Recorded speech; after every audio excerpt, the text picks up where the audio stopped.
Hello, welcome back to the Sawmill. I'm Josh Topper of Topper Machine LLC in Spooner, Wisconsin. I built this mill entirely in my shop.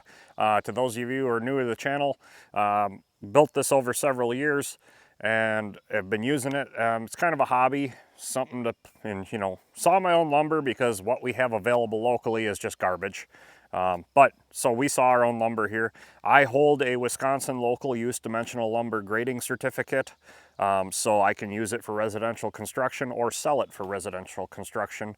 So it's a great thing to have, and I enjoy the mill very much. It's been a fun toy more than anything, but also it's helped us out a lot around the property, myself and my neighbor Carl, who helps me with the sawing. So this is the follow-up video to Saturday's video of sawing the 20-foot 2x8s. And here they are, drying out.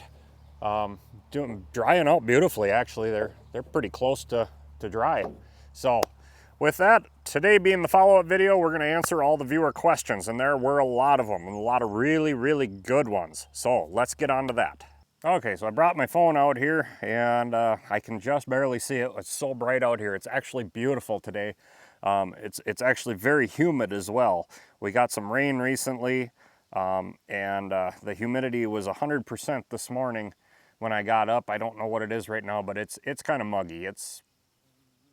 But it's nice out. It's nice. So just going through the comments here. Let's work my way through and just find these questions, because there were some really good ones, ones that I actually want to address here. No, that's not a question, but he brought up bandsaws, and the reason I have a circular mill is because I hate bandsaws. They're slow, they don't cut well, unless you get a bigger band. So a 2.5 inch wide band will cut straight, and it will cut fast, because they're a stout unit. Anything under about 2.5 inch width, they're junk. They're a waste of time. Carl and I, what we saw in an hour is what a bandsaw miller will do in a day. So and I'm not pushing it. I mean, we could go a lot faster, a little more horsepower. We could probably double what we put out. Honestly, this mill, with enough horsepower, we should be able to hit 20,000 board feet a day. But we're doing it for fun, just for us mostly. So just scrolling through here, just trying to find, like I said, there were some really good questions. Okay. Somebody asked, can you explain the construction of your mill?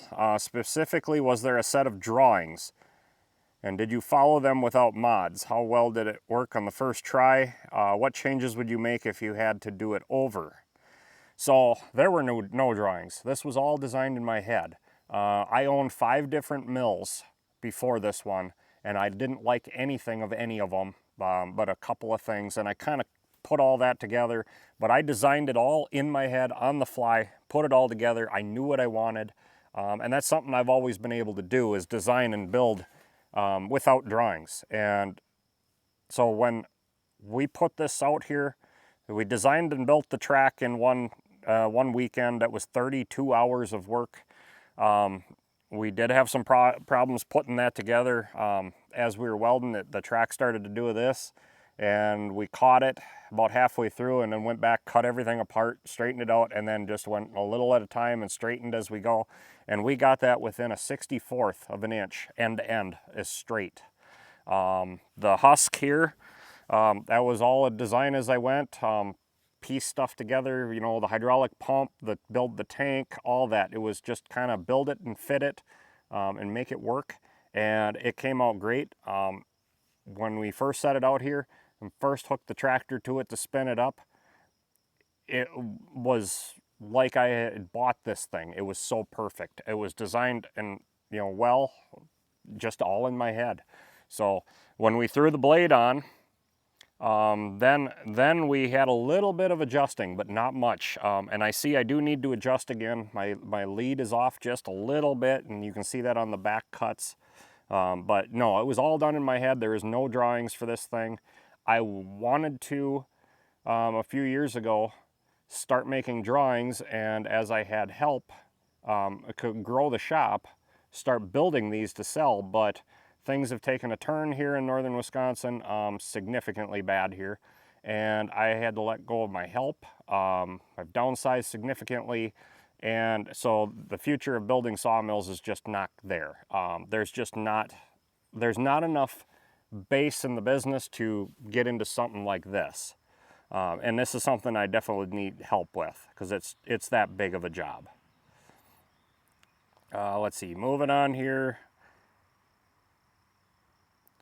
Several people mentioned pellet mills. You know, there's a reason I don't do the wood pellets.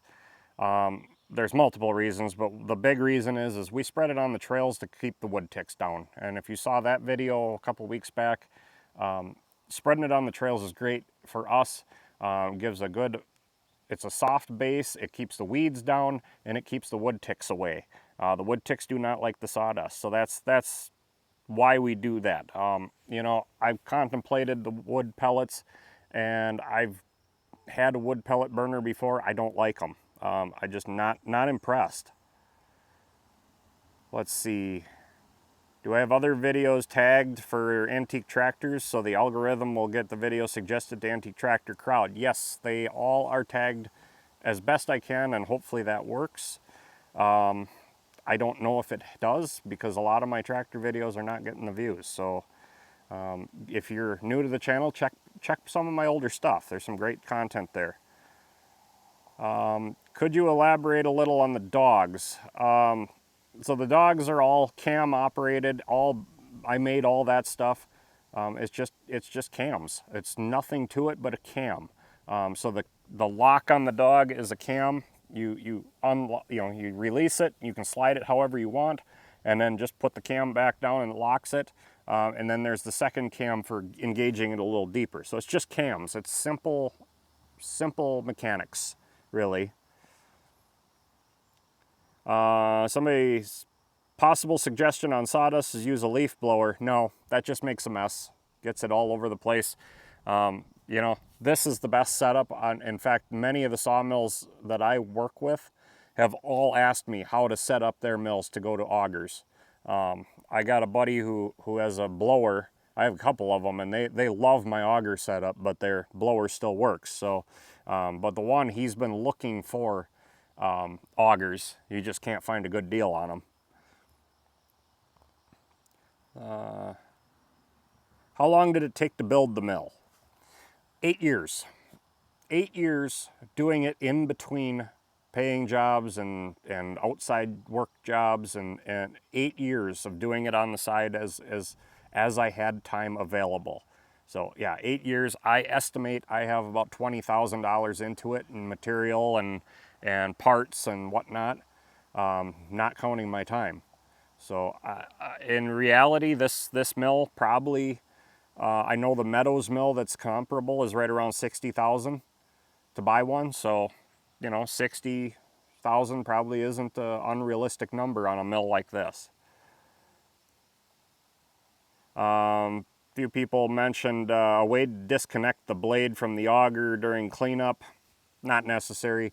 And if there was, the only way to make that work would be to have a second power unit to run the hydraulics. So this is set up to run with my steam engine. So in order to run the pump, you have to run the arbor. And that's to have the steam engine, or to use a tractor without live hydraulics, or however. So disconnecting the blade doesn't bother me, I'm not concerned about it. Like I said, this is how mills were built for the last 100 and some odd years. So totally safe, totally fine. You see the big spinny thing? You stay away from it. How do you determine how you're going to cut the log for the best yield, and what do you do with the initial cuts? Well, that's a great question. It's a lot of it is experience. You should be able, you know, over time I've gotten better at this. I worked with an old sawyer. He'd been sawing for 50 years or so. He taught me a few tricks, but it's all about looking at that log, knowing what you need, and seeing how you're going to get that. So if you watch on the first cuts, when I take the slabs off, I take a cut and I look at it and I wind up taking another cut, it's because I don't have enough clear board. So sometimes you got to take a couple extra passes, sometimes you waste some material. It's kind of all in experience. And you know, with the 2x8s, I got out more out of that log than I expected, and I don't know how that happened. That was pretty impressive, but I was very happy with that. So here's another one. Would you ever consider building sawmills to sell or providing detailed plans with critical components machined in your shop? I considered it. It's not feasible by myself, so it's not something that's ever going to happen, unfortunately. And I don't have drawings of this. I could go through and make drawings, but again, it's not something I intend to do. This is, you know, for me, it's a hobby. It's what I enjoy. Maybe at some point, we'll see what the future brings. This one sounds like the blade wants more RPMs. Is this the case? No. The blade was hammered for 500 RPM to use with the steam engine. We're running about 520 with the tractor. I'm not running it at full 540. We're running about 520. So it's running absolutely perfect for what it's supposed to be. We've actually run a little bit faster on a different blade I had, and we were having problems, and that was hammered for a little higher speed. So this is running exactly what it's supposed to be. Do you use the irregular thin planks removed during the initial passes? No, that is all scrap. That all goes and gets cut up for firewood. So that goes back to the other question, what do I do with the initial passes? That's all firewood. We're cutting that up, whether we use it in the fire pit. Once that pine dries out enough, I can burn it in the house in our wood stove there. But mostly it's going to be used to power the steam engine, to fire the steam engine when that's ready to go to run the mill. So it's all consumed. It's all used. This is totally a green energy process, you know, once the steam engine's on here. Do the logs come off your property, and how many acres do you own? So the logs come off of my property and Carl's property. Carl's got a couple hundred acres. I've got 35 here. And when I do saw white oak, that comes off my parents' property. They've got 67 acres. So we pretty much take the wood from our own properties. There was another question I remember was talking about asking about what wood is available to us, you know, and how old these trees are. So where we are, there was a big forest fire that went through in '81 and killed almost everything.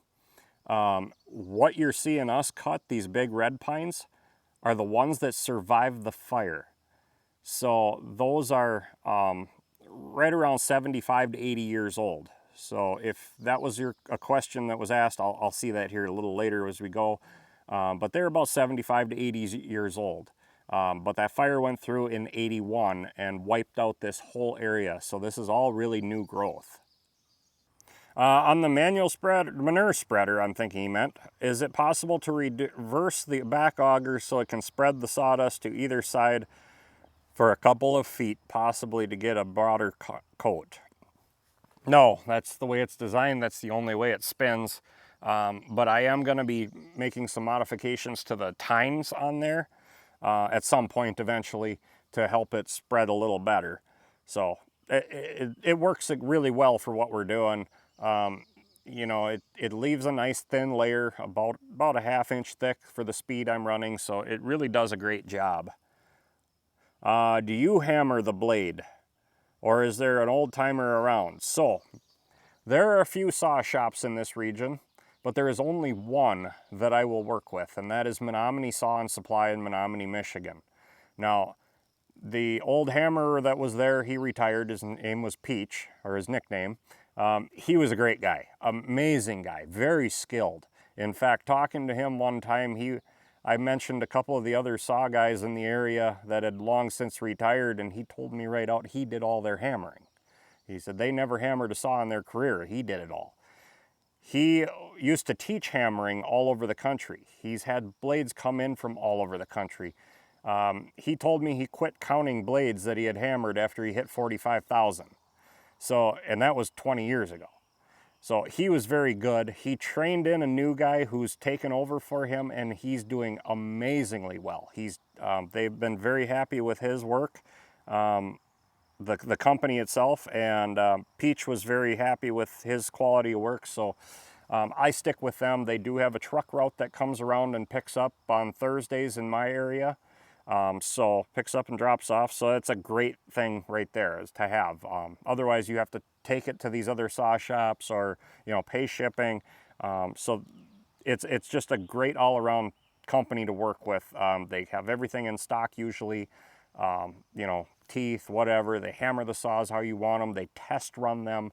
It's a very great company to work with. So yes, no, I don't hammer them. I wish I knew how, but I really, honestly, even if I knew how, I wouldn't do it because I would rather send it to somebody that is doing it on a regular basis and knows exactly what they're doing. Here's one that I just want to read.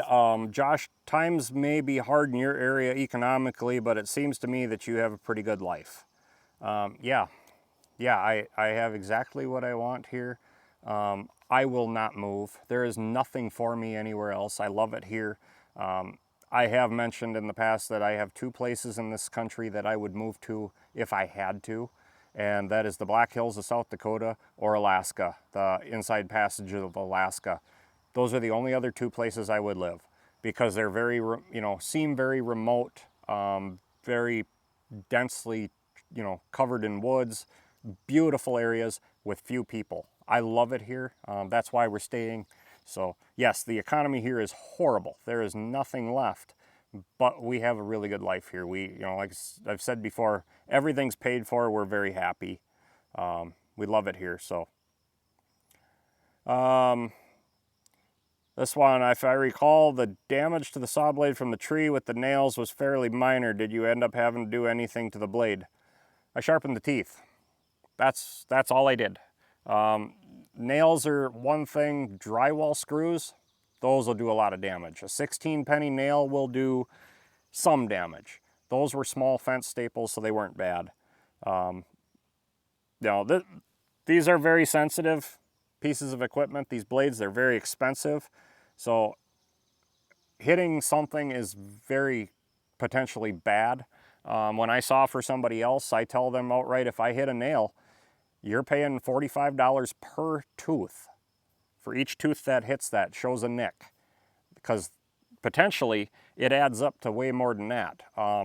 If I have to have one of them gussets there or anything, you know, repaired, that could eat up that $45 real fast.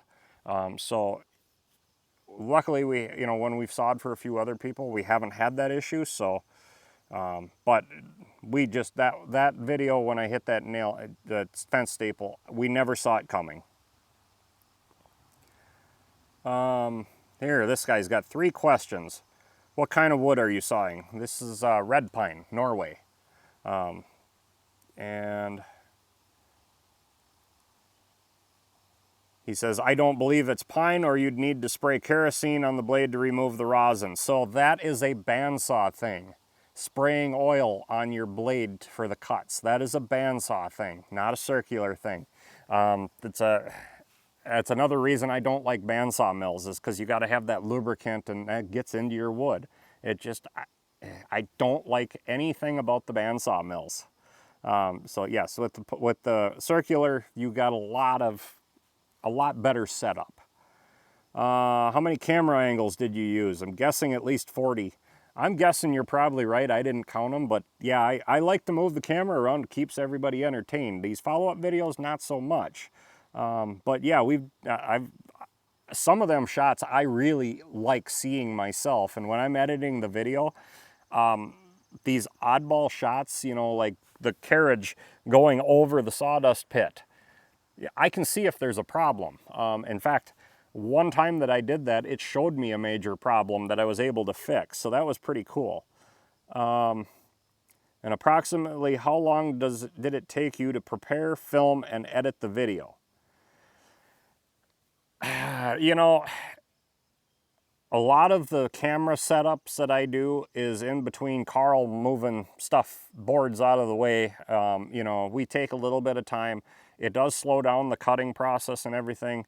The editing is the longest part of it, getting everything right. But with the way I do it, setting up these multiple angles, which you see in the shop as well, it gives me breaks. So I'm working with shorter clips, and it helps me to source it and configure it better. So I hope that makes sense. Let's see, I answered that one. How many acres do we have here? I have 35. How old was the tree? Yeah, that one I answered too. It was right around 75 to 80 years old. And honestly, they are getting to the point where they're starting to die. So that's kind of why we're thinning them out. So we have lost a few that size in the last couple of years, and I've got more that I need to take out because they are just starting to die. A big old bumblebee right there.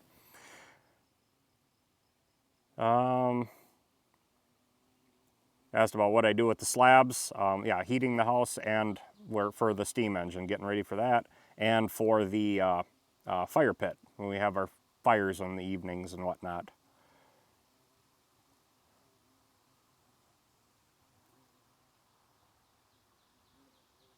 Yeah, another one asking if we counted the growth rings. How thick is the blade you use? Does it take more wood than a bandsaw style mill? Great video. So yes, my blade is thicker. My saw kerf is 7/30 seconds. So just over a 1/4 inch, or is it 9/30 seconds? 9/30 seconds. But my saw scale compensates for a 1/4 inch. So yes, it does take more material than a bandsaw. The difference with those home grade bandsaws is this cuts straight. This does not make wavy boards, which you still have to plane anyway. So I'm not really losing that much. I'm gaining a lot of time. You know, I'm gaining way more lumber in the long run because of the speed. So all around, you know, that doesn't bother me one bit that I'm taking more sawdust out of it.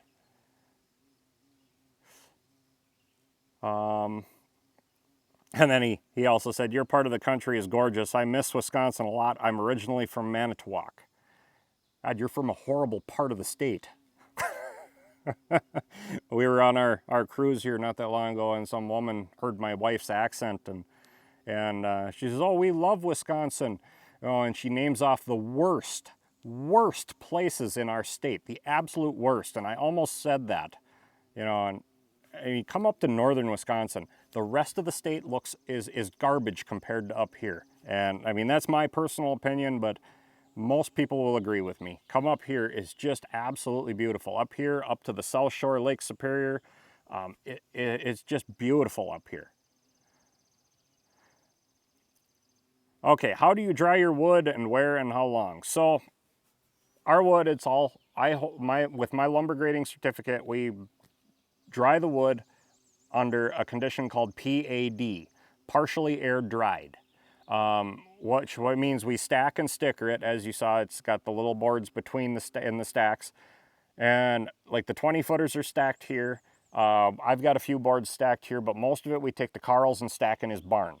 So they're under cover, and how long depends on the weather. So we had a couple summers ago, we sawed up some 2x6s, and it was hot, dry. I mean, very dry. Like the humidity was just way down, but hot, sunny every day.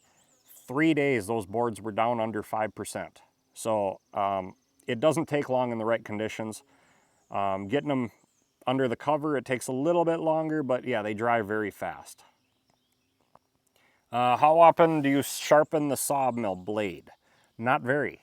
This thing holds up very well, but we don't saw a lot either. I know sawmills that run daily, they sharpen once a day or every other day, sometimes twice a day. It depends on if you hit something, or the condition of the bark. If the tree was drugged through the dirt, that'll eat through a lot of tips. Also, what I've seen is a lot of mills debark before running it through because that gets that grit out of there, so the blades last, the tip inserts last longer. So Will your lumber get kiln dried? No. We, like I said earlier, partially air dried. We air dry everything, and it's a good system. It's slow, but it's very reliable, and I do prefer doing it that way. We have considered building a kiln, but just never got there. Does your carriage have any way to taper a log? So that one, if you pay attention, I put in a little board, a spacer board every so often to kick it out a little on one end or the other. I do have it drilled. I just need to make them, but I'm going to make set work that kicks the log out. So yes, we can saw tapers, but not right now.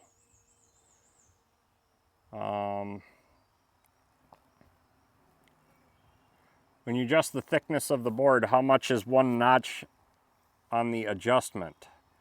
It's infinitely variable, so there really is no finite adjustment.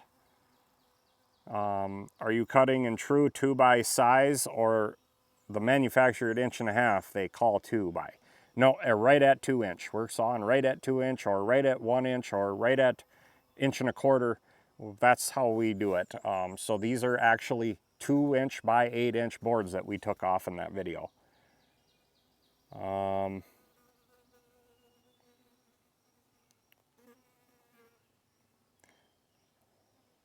And I think we've gotten through most of them.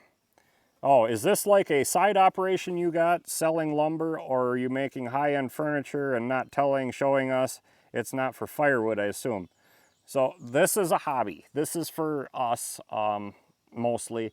When I built the mill, it was so we could build the house, but we went a different route because of my local use dimensional lumber grading certificate. We went a different route, but we've been sawing for Carl to build a house. Eventually, he's going to build a new house on his property. So we're sawing for that. We're sawing for ourselves. We have sold a little bit of lumber over the last couple of years, but not a lot.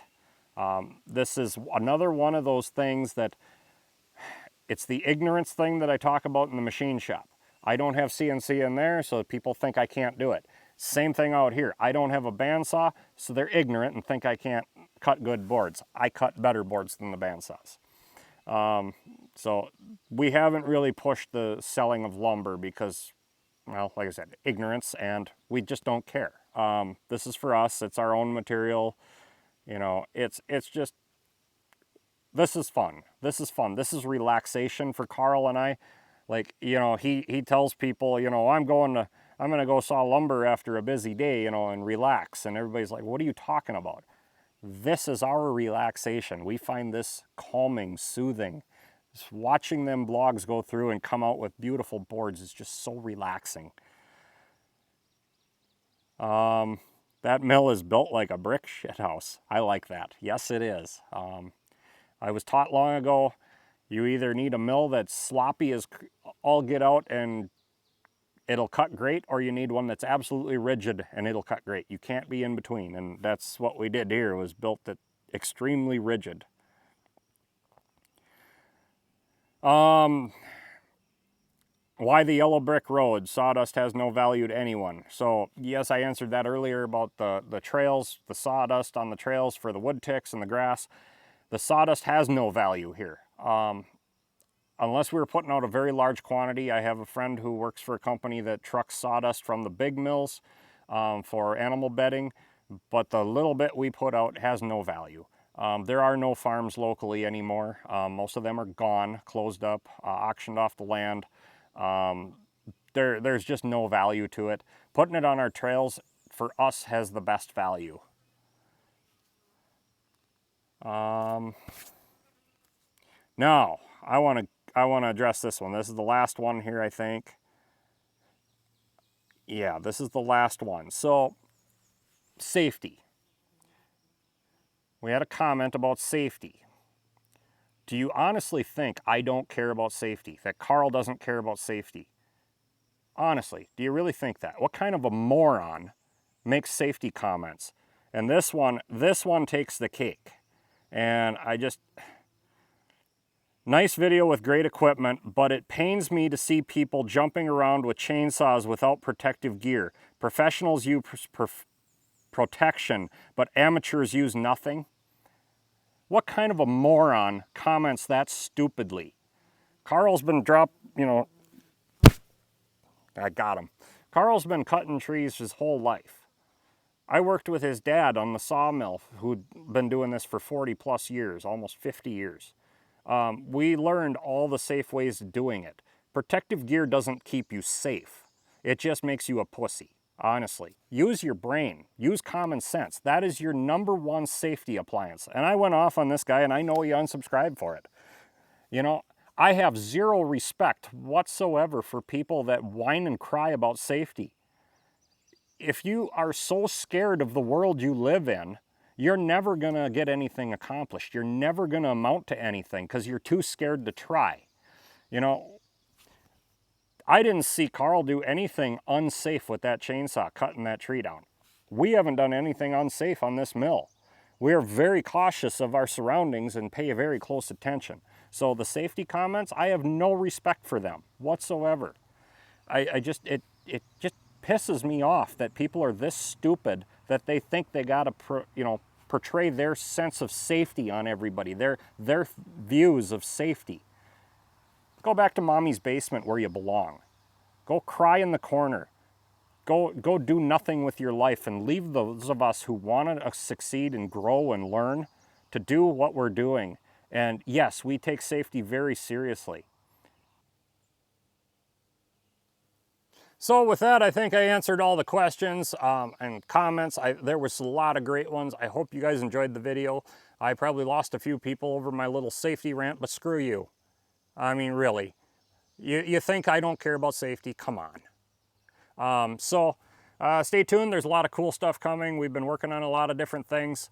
And thank you again for watching. Thank you for the support of the channel, continuing with us over these years, seeing the growth and changes around here.